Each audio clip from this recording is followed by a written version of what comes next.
La colonne progresse. Traite un terroriste. Un PSIG capable de basculer en configuration sabre avec de nouveaux équipements pour faire face à la menace terroriste. La démonstration grandeur nature en a été faite à la compagnie de gendarmerie de Reims. Un plan BAC-PSIG a été lancé en février 2016 pour ceux qui seront sûrement les primo-intervenants en cas d'attaque terroriste. Le maillage des BAC et des PSIG permettra aux primo-intervenants que vous êtes de pouvoir arriver sur les lieux et d'intervenir en premier dans des conditions d'efficacité, de sécurité qui jusqu'à présent ne prévalaient pas. Et puis il y a la volonté qui est la mienne de faire en sorte que les forces spécialisées, c'est-à-dire la BRI, le RAID et le GIGN, soient réparties sur l'ensemble du territoire national, de telle sorte qu'en cas de tuerie de masse, nous soyons garantis que les primo-intervenants que vous êtes, plus les forces spécialisées, interviendront dans des délais les plus brefs possibles pour faire cesser les tueries. Le plan BAC-PSIG repose notamment sur le renforcement des moyens matériels de 150 PSIG baptisés Sabre et de l'ensemble des BAC du pays. Grande nouveauté, l'acquisition de gilets pare-balles pouvant résister à des tirs d'armes de guerre de type Kalachnikov. Un gilet de 10 kg au lieu de 25.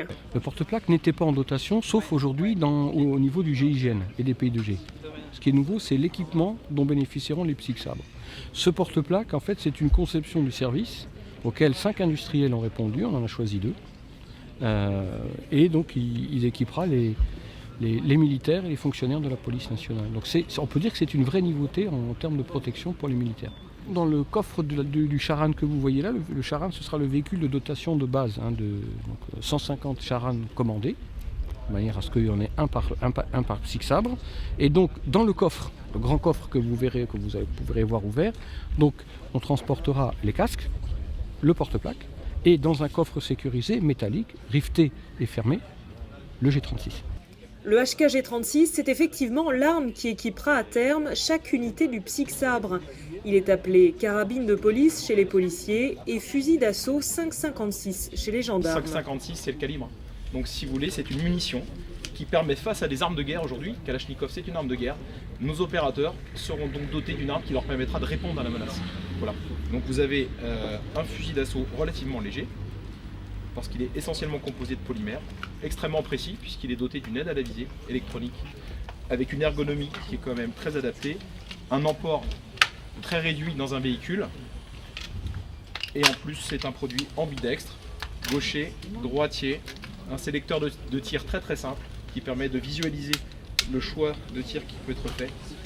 Vous avez des organes de visée de secours si vous aviez plus de piles dans votre optique, mais ce qui n'arrivera pas parce que c'est une optique de qualité. Et vous avez donc un produit qui est vraiment très efficace face à la menace Kalash.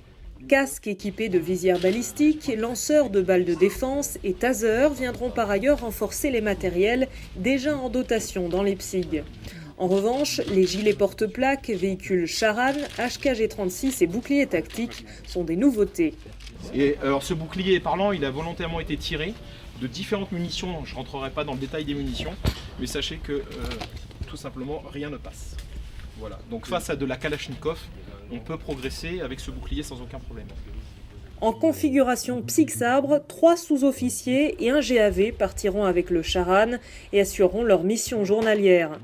Seule différence, de jour comme de nuit, ils seront en mesure de répondre à la menace terroriste.